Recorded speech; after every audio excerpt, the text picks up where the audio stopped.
Okay, so we're back for Crosshairs in his robot mode, and the detail for his robot mode pretty much stays the same as the detail I talked about in the last part of the video, apart from the inclusion of a couple extra stickers you can see.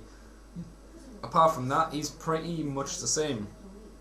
And what I kind of am irritated about is that the instruction manual shows Crosshairs with in this pose, where he's got, I'm looking at it now, he's got one leg kind of facing backwards and one facing forwards with the knees and legs bent. And you know, them being in instructions, you'd think, oh, maybe he could do that, but he can't because of this big kind of giant bolt across his leg, and for the fact that he's got no like hip joints. So you know, it's a complete lie. And it also says he can twist his head, but well, you can't. Another little irritation I have with this is what I have with some of the other headmasters is not headmasters, sorry, target masters. The spring-loaded head, I'm starting not to like it too much. I mean, it's a nice idea because you can hook. They've got a little peg at the back, right there, which you use to kind of hook, if you can get it right. Hook there so it stays in place, but I'm really not fond of these kind of spring-loaded heads. You know, it's just my thing. Movement for him in this mode, he's got joints in his shoulder, so they go up and down like that, and the arms basically twist all the way around, and they also kind of bend there as well. And that's about it. I suppose if you're really skillful and stuff, you can kind of get him into that sitting position and make it look like he's on the toilet or something. I don't know. I'm grasping at straws now. All in all, I don't like him as much as Sure Shot, but he's still good. He's still a target master, so you know you gotta give him his due there. So we'll go on to the detail part and finish off this review, so I will see you in a moment.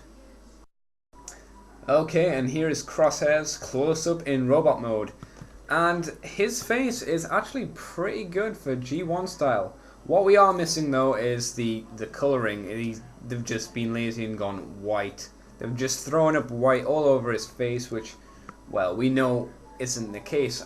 I'm going off memory here, so don't take my word for it, but I'm pretty sure that Crosshairs' face in the Rebirth was all black with a red visor, but I wouldn't take my word for it.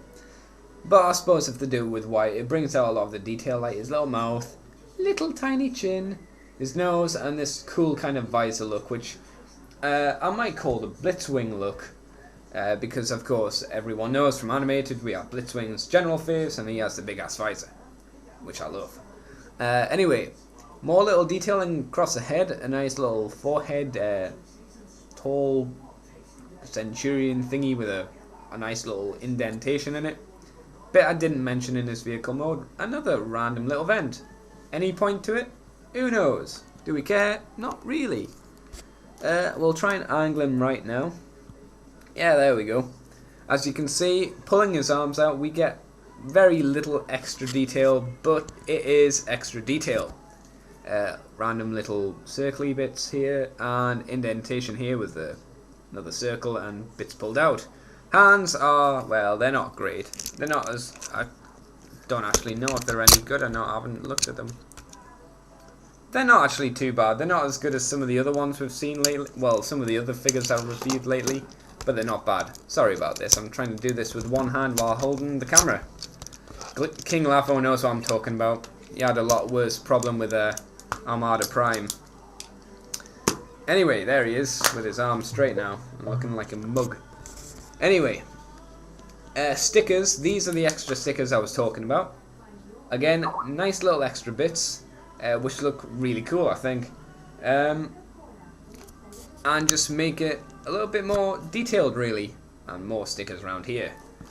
All in all, Crosshairs is definitely a good target master, but then again I'm biased because he is a target master and I love target masters. Another good point about him is, even though he's not quite as cheap as Sure Shot, he is still reasonably cheap when you compare him to the ridiculous prices of, say, I don't know, Slug Slinger, Trigger Happy, Misfire, the ones that all go for about 40 or 50 quid. This guy goes maybe for about, maybe just over 20, I'd say. I wouldn't pay more than 25 quid. I paid about 18 for him, to be honest, but you know, I was lucky. So yeah, another good, fairly cheap G1er. Definitely worth picking up. Thank you for watching, guys, and who knows, maybe someday I will get my great shot, if they'll ever deliver it. Also, check out the Moonbase 2, our new episode on BotCon has been posted up, but we were just talking about how everything we're going to say in that show is probably going to turn to be utter rubbish. But it's worth listening to. We've got Von Rojas on. If you don't know who he is, check him out. He's on my subscriber list. Subscribe to him. Awesome guy. And it was a pretty funny show. We all had a good laugh. So thank you guys for listening to me waffle on about crap. And I'll see you guys later.